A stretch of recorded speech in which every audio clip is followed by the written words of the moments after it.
Welcome back to Anams kitchen. Hi dears, Assalamu alaikum.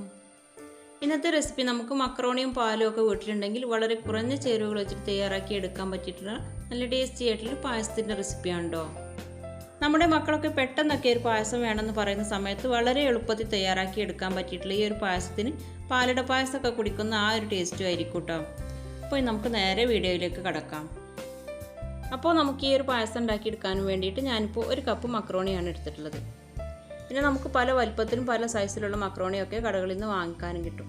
ഇത് കുറച്ച് ചെറിയ ടൈപ്പ് ആയതുകൊണ്ടാണ് ഞാനിപ്പോൾ ഒരു പായസം ഉണ്ടാക്കിയെടുക്കുന്നത്. ഇനി പായസം ഉണ്ടാക്കിയെടുക്കാനായിട്ടൊക്കെ എടുക്കുമ്പോൾ കുറച്ച് ചെറിയ ടൈപ്പിലുള്ള മക്രോണി എടുക്കുക. ഇനി വലിയ മക്രോണിയാണ് നിങ്ങളുടെ കയ്യിലുള്ളതെങ്കിൽ ഒന്നുകിൽ മിക്സിയുടെ ചെറിയ ജാറിലേക്ക് ഇട്ടിട്ട് ജസ്റ്റ് ഒന്ന് ക്രഷ് ചെയ്തെടുക്കുക. അതല്ലെങ്കിൽ ഒന്ന് വേവിച്ചെടുത്തതിന് ശേഷം ഒന്ന് കട്ട് ചെയ്തിട്ട് എടുത്താലും മതി.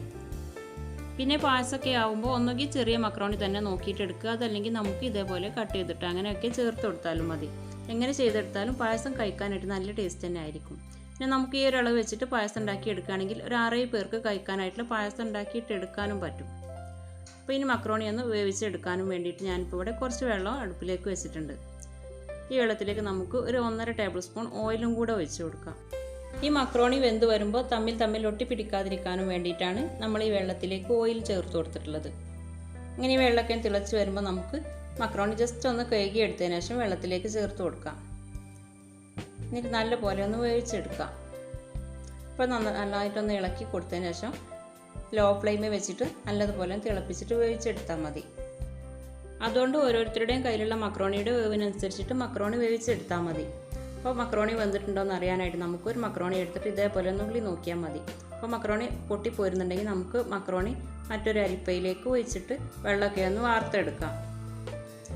അപ്പോൾ വെള്ളമൊക്കെ നന്നായിട്ട് വാർന്ന് കിട്ടുന്നവരെ നമുക്ക് ഈ അരിപ്പയിൽ തന്നെ മക്രോണി വെക്കുകയും ചെയ്യാം. ഈ ഒരു സമയം നമുക്ക് പായസത്തിലേക്ക് വേണ്ടിയിട്ടുള്ള പാലും തിളക്കാനായിട്ട് അടുപ്പിലേക്ക് വെക്കാം. അപ്പോൾ ഞാനിപ്പോൾ ഇവിടെ 1 ലിറ്റർ പാലിലാണ് ഈ പായസം ഉണ്ടാക്കിയെടുക്കുന്നത്. ഈ പാലൊക്കെ നന്നായിട്ടും തിളച്ച് വരട്ടെ. ഈ പാലും തിളച്ച് വരുന്ന സമയം കൊണ്ട് നമുക്ക് ഈ പായസത്തിലേക്ക് മധുരത്തിന് വേണ്ടിയിട്ടുള്ള കണ്ടൻസ്ഡ് മിൽക്കും കൂടെ ചേർത്ത് കൊടുക്കാം. അപ്പോൾ കണ്ടൻസ്ഡ് മിൽക്ക് തന്നെ ചേർത്ത് കൊടുത്തോളണമെന്നൊന്നുമില്ല. നമുക്ക് ഈ പായസത്തിലേക്ക് പഞ്ചസാര ചേർത്ത് കൊടുത്താലും മതി കേട്ടോ. ഇത് ചേർത്ത് കൊടുത്താലും ടേസ്റ്റിനൊന്നും വ്യത്യാസമൊന്നും ഉണ്ടാവില്ല. ഞാനിപ്പോൾ ഇവിടെ കണ്ടൻസ്ഡ് മിൽക്ക് കയ്യിലുണ്ടായപ്പം ചേർത്ത് കൊടുത്തേ ഉള്ളൂ. പിന്നെ ഞാനിവിടെ പാൽ അളന്നെടുത്തിട്ടുള്ള അതേ ഒരു കപ്പിൽ തന്നെയാണ് കണ്ടൻസ്ഡ് മിൽക്കും അളന്നെടുത്തിട്ടുള്ളത്.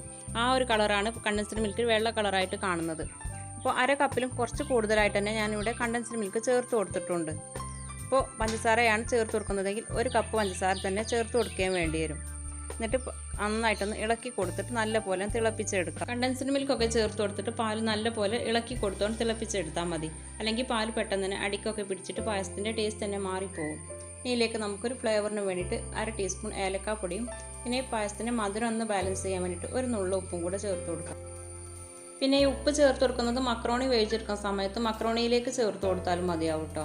അപ്പോൾ ഒരു നുള്ളു ഉപ്പ് ചേർത്ത് കൊടുത്താൽ മതി. കൂടുതലായിട്ട് പോവുകയും ചെയ്യരുത്. നമ്മളും ഇതിലേക്ക് മധുരം ബാലൻസ് ചെയ്യാൻ വേണ്ടിയിട്ടുള്ള ഉപ്പ് മാത്രമാണ് ചേർത്ത് കൊടുക്കുന്നത്.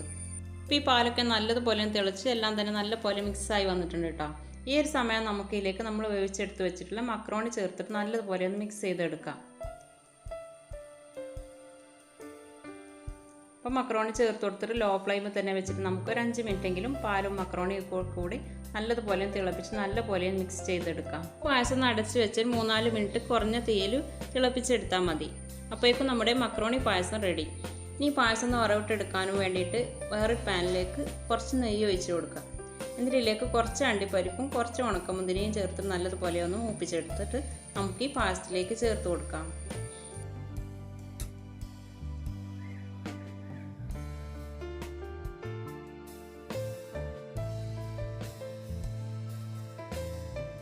ഇവ രണ്ടും നന്നായിട്ടൊന്ന് മൂത്ത് വന്നാൽ നമുക്ക് ഈ പായസത്തിലേക്ക് ചേർത്തിട്ട് നന്നായിട്ടൊന്ന് മിക്സ് ചെയ്തെടുക്കാം.